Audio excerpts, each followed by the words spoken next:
Assalamualaikum warahmatullahi wabarakatuh. Pada kesempatan kali ini, kita akan belajar terkait dengan proses stabilisasi dan transportasi pada pasien yang mengalami kecelakaan. Pada konsep penanganan pada pasien di pre-hospital, yang pertama ketika kita menerima pasien adalah dengan konsep dangers. Artinya, kita melihat keadaan sekitar lingkungan di tempat kita dengan konsep 3A, aman diri kita, aman korban, dan aman lingkungan. Yang selanjutnya adalah kita mengecek respon dari pasien. Kita berikan respon suara dengan menepuk pada bagian bahu korban. Kemudian apabila pasien tidak memberikan respon dengan suara kita, maka kita cek dengan memberikan tekanan nyeri pada bagian sternum. Selanjutnya, kita lakukan call for help. Call for help di sini kita minta bantuan pada emergency medical team rumah sakit terdekat, yaitu di ruangan instalasi gawat darurat. Sambil kita menunggu, kita memberikan informasi kepada emergency medical team dengan menyebutkan nama kita, menjelaskan apa yang terjadi pada kondisi korban, usia korban, jenis kelamin, serta kondisi yang dialami oleh korban. Selanjutnya, jelaskan nama kita, nomor HP kita yang berfungsi untuk kita melakukan komunikasi selanjutnya. Jangan lupa jelaskan alamat kejadian kecelakaan tersebut. Setelah kita menelpon, kemudian kita melakukan cek airway, artinya mengecek kondisi jalan nafas pada pasien. Apabila kita dalam nafas pasien sudah bagus, kita cek breathingnya. Setelah emergency medical team datang, maka proses penyelamatan pertama pre-hospital segera kita lakukan pada korban. Selanjutnya, sebelum kita melakukan transportasi, maka kita lihat kembali, cek ulang proses stabilisasinya, di mana kita melihat airway, breathing, dan sirkulasi. Ketika airway, breathing, dan sirkulasi dalam kondisi baik, maka korban siap dilakukan pemindahan atau transportasi dari pre-hospital ke instalasi gawat darurat terdekat. Pada pembelajaran ini nanti kita akan belajar bagaimana cara kita memindahkan korban di pre-hospital dengan menggunakan spinal board dan menggunakan matras. Semoga pembelajaran kita ini dapat kita pahami bersama. Mari kita simak proses pembelajaran stabilisasi dan transportasi.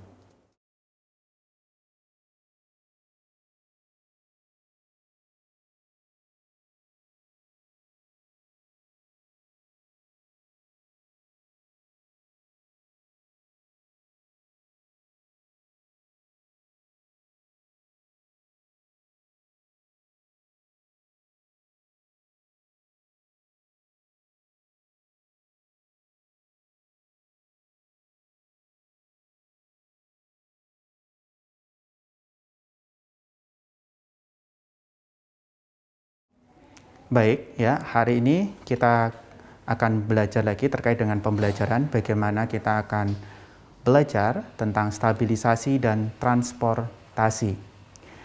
Sebelum kita mulai, saya ingin menjelaskan bagaimana cara penggunaan neck collar ini ya, yang kita gunakan pada kondisi pasien ataupun korban yang diduga terjadi adanya cedera servikal. Cedera servikal pada bagian leher. Nah, di sini harus yang kita tekankan adalah kita kaji terlebih dahulu apakah ada cedera servikal atau tidak di pada bagian leher. Nanti bisa kita lihat ya, di sini adanya jejas atau kebiruan pada bagian leher maupun pada bagian pundak dari pasien. Nah, ketika nanti menolong korban dengan kondisi adanya jejas atau kebiruan pada bagian leher ya, itu kita harus segera atasi terlebih dahulu dengan menggunakan pemasangan neck collar. Ya, ini bentuknya. Ya. Nah, cara memasangnya ini harusnya pasiennya atau korban dalam tidur terlentang di tempat yang datar, ya. Kemudian kita masukkan mulai dari bagian belakang sini. Masuk, ya, seperti ini. Ya, sudah. Kemudian di sini ya, ada penyangga pada bagian dagu sini, bawah atau tulang mandibularis. Ya, kemudian kita rekatkan. Nah, seperti ini. Ya. Diharapkan ini pada bagian leher dapat pada posisi anatomisnya, ya, tidak terjadi cedera cervicalnya. Seperti itu ya. Saya ulangi lagi. Ini adalah neck collarnya. Kita masukkan dari belakang, ya. Gini. Ini posisi pasiennya sudah tidur terlentang, pelan-pelan, ya. Kemudian letakkan sini, ya.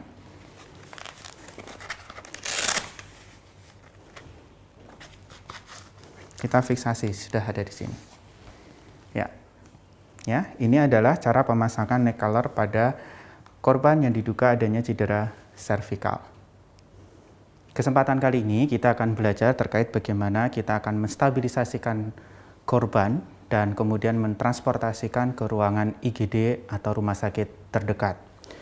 Pada prinsipnya, kita yang pertama yang harus kita siapkan atau diperhatikan adalah dangers. Artinya, kita lihat bahwa lingkungan sekitar kita atau korban dalam kondisi aman, kemudian aman diri kita dan aman pada korban atau pasien kita. Jauhkan semua peralatan yang membahayakan bagi pasien maupun diri kita, seperti listrik, kaca-kaca, batu, atau kayu-kayu yang lainnya. Nah, ini kondisi pasien ketika terjadi kecelakaan, posisinya seperti ini, ya. Maka segera kita lakukan posisi supin, ya, atau seperti ini posisinya. Oke, ya, kita lakukan saja. Oke, kita luruskan. Nah, ya, kemudian baru kita cek respon dari pasien kita atau korban kita. Cara mengeceknya cukup kita tepuk pundak pada bagian pasien sini dengan sambil teriak memanggil bapaknya, ya. Pak, ya. Pak.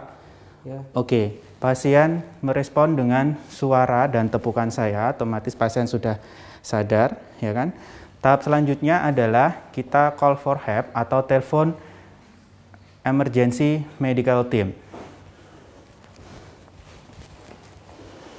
Gunakan HP yang sudah Anda miliki. Halo, Assalamualaikum, dengan IGD Rumah Sakit PKU Muhammadiyah Gampeng. Ya, saya Arif. Di sini saya mau melaporkan, minta bantuan terkait dengan emergency medical team. Saya menemukan seorang korban laki-laki sekitar umur 20 tahun yang terjadi kecelakaan di Jalan Brawijaya, tepatnya di depan Universitas Muhammadiyah Yogyakarta. Kondisi saat ini pasien dalam keadaan sadar, saya mampu merespon dengan suara dan tepukan tangan saya. Kondisinya di sini terdapat ada cairan merah atau darah pada bagian kaki di tulang tibianya, kemudian pasien masih bernafas dengan baik. Dan saya minta bantuan kepada tim emergency medical team untuk memberi pertolongan di lokasi. Nomor HP saya 085 766 456 711. Terima kasih atas bantuannya. Setelah Anda melakukan call for help, selanjutnya adalah cek airway dan breathing. Pada kondisi ini tadi pasien merespon dengan panggilan dan tepukan saya. Secara langsung pasien airway atau jalan nafasnya bagus dan breathingnya juga bagus. Ya, kemudian sambil kita melihat dan menunggu tim emergency medical team datang ke lokasi.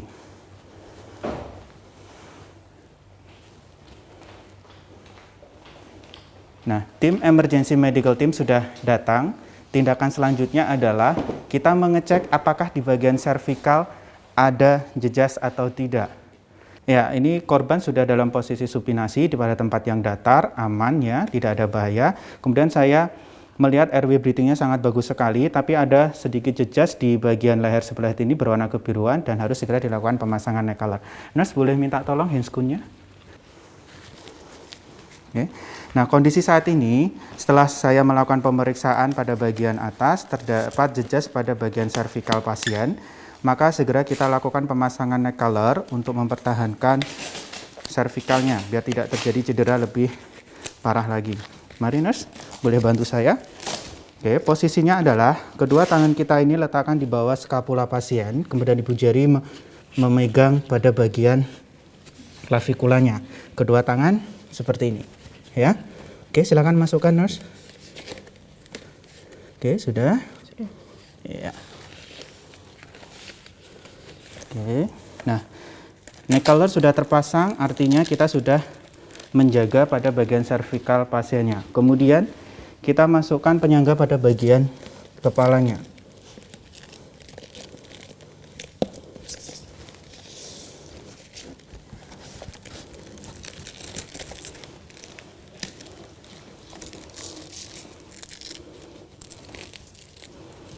Nah, pada bagian kepala sini sudah aman, kita amankan. Selanjutnya kita fokus pada bagian kaki sebelah kiri yang terjadi perdarahan. Maka langkah awal yang pertama adalah kita melakukan penghentian perdarahan dengan menggunakan metode balut tadi, ya.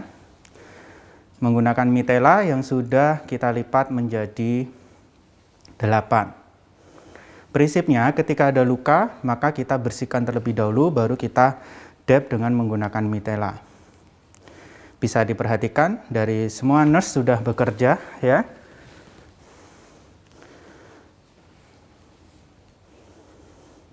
Yang perlu diingat, jangan lupa sebelum memasang spalak atau balut bidenya, dicek juga neurovaskulernya, ya. Pada kondisi saat ini, neurovaskular assessment di pasiennya sangat bagus. Pada pengisian darah, ya, atau kapiler di dorsal pedisnya sangat bagus, kemudian di capillary refill time-nya juga sangat bagus, sehingga korban bisa dipasang balut bidet atau spalak. Prinsipnya masih sama, yaitu untuk mengimobilisasikan pada bagian yang terjadi fraktur, ya. Nah, diikat kemudian dirapikan. Oke, kalau sudah, tindakan terakhir adalah kita cek lagi, yaitu neurovaskulernya. Bagaimana nurse hasilnya? Bagus, Pak. Bagusnya sudah bagus. Nah, pada posisi ini kita cek ulang lagi kondisi pasien sudah stabilisasinya, ya. Kita stabilisasikan terlebih dahulu, stabil atau belum. Kita cek airway, breathing, sirkulasinya. Airway-nya bagus, breathing-nya bagus, sirkulasi pada bagian fraktur juga bagus, maka kondisi seperti ini korban atau pasien bisa segera kita bawa ke ruangan IGD terdekat.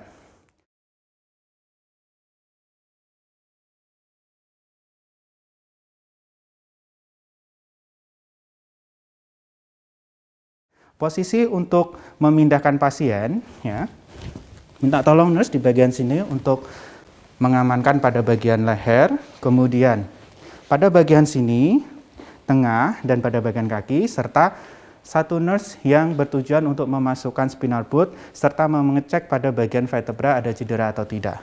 Baik, bisa kita mulai? Bisa, ya. Tangan kita silangkan, tangan korban. Oke, silakan nurse bisa dipegang. Dari atas, ya, saya jelaskan dulu bagian atas. Pada nurse yang pertama memegang pada bagian skapula dan klavikula untuk sambil mempertahankan pada bagian leher korban kita. Kemudian saya, nurse yang kedua, memegang pada bagian sini sama sini. Terus nurse ketiga, ya, maaf. Oke, sudah semuanya nurse. Nah, posisi tangan adalah menyilang, ya, semuanya menyilang seperti ini. Oke. Tumpuan anatomis, ya, pada tubuh kita. Oke, pada hitungan ke 1, 2, 3, pasien akan kita arahkan ke tubuh penolong kita di sini, ya. Oke, bisa kita mulai. 1, 2, 3. Oke. Gimana, nurse? Ada darah di bagian sini? Aman, tidak ada darah, ya. Tidak ada jejas, ya. Oke, tidak ada. Tidak ada, ya, nurse? Oke, enggak ada. Nah, kalau tidak ada, baru kita pindahkan kepada di spinal boardnya. Oke, kita mulai agak dalam lagi. Oke, 1, 2, 3. Oke, pada posisi seperti ini, ya, bisa dilihat tangannya tetap seperti ini ya. Oke, posisinya adalah seperti ini untuk dilakukan pemindahan atau transportasi. Sebelum kita lakukan, kita ikat terlebih dahulu ya dengan menggunakan kain ataupun mitela yang sudah disediakan. Mulai dari bagian atas.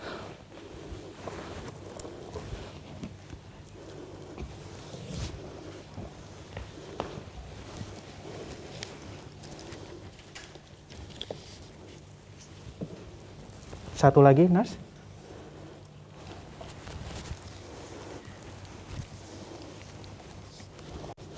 Kita ikat kuat, harapannya pasien ketika kita pindahkan tidak terjatuh.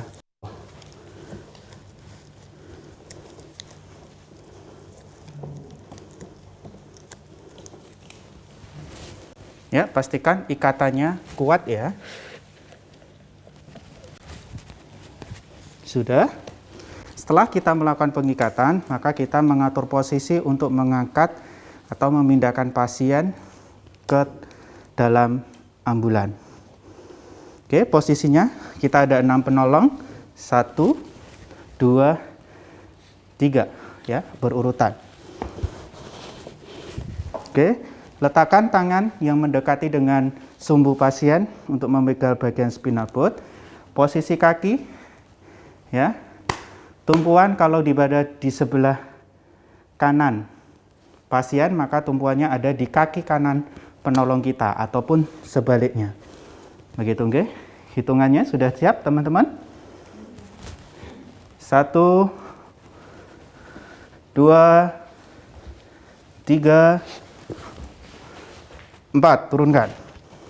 Oke, barulah seperti posisi ini kita boleh jalan menuju ke ruangan ambulan. Mari. Baik, yuk teman-teman, nurse, kita naikkan di atas bed brankas dulu. Oke. Ya, kita naikkan ya. Di atas brankas sudah ada matras. Oke. Yang sana. Oke, kemudian kita lepas talinya.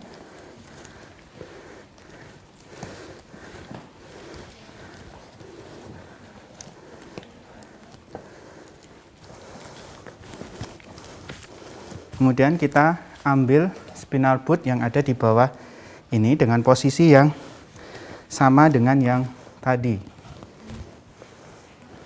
Ya, coba di bagian sini. Oke, kita cek ya. Pada bagian sini tetap dipegang, pastikan lurus ya. Oke, yang bagian sana nanti yang akan mengambil spinal boardnya. Kita hitung 1, 2, 3. Oke, letakkan. Ya, sudah. Kemudian jangan lupa kita pasang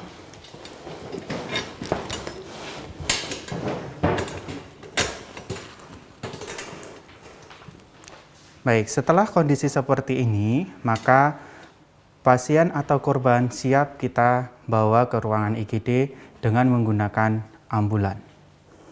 Selanjutnya, kita akan belajar bagaimana cara memindahkan korban atau pasien dengan menggunakan matras ke atas tempat tidur di dalam ruangan IGD. Ya, kondisi korban sudah ada berada di depan IGD dan kita sudah dilakukan triase di luar IGD dan harus segera dilakukan penata laksanaan lebih baik lagi di dalam ruangan IGD. Mari Nes, kita masukkan.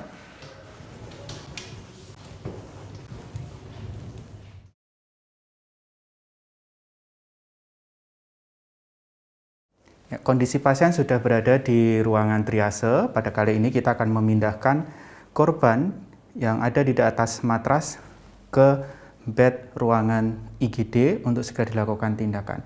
Langkah yang pertama, kita turunkan setrilnya terlebih dahulu. Minta tolong Nurse Dewi.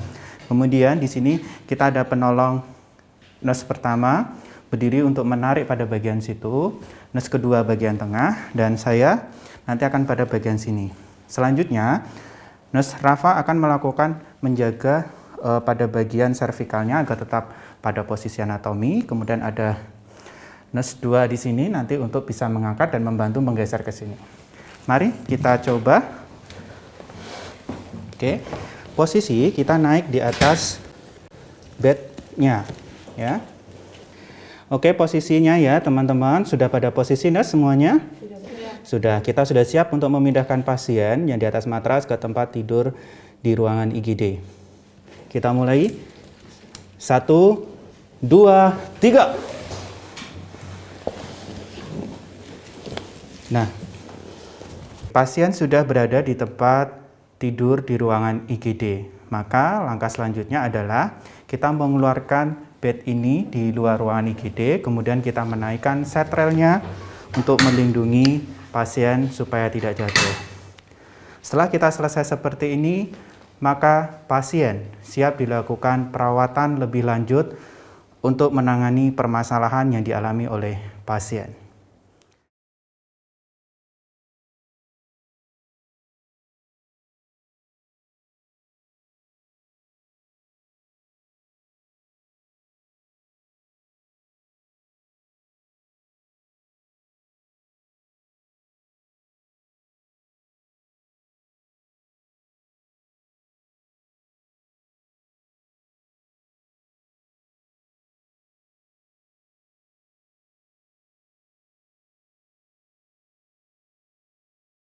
Demikian pembelajaran kita terkait dengan stabilisasi dan transportasi, mulai dari pre-hospital sampai di intra-hospital.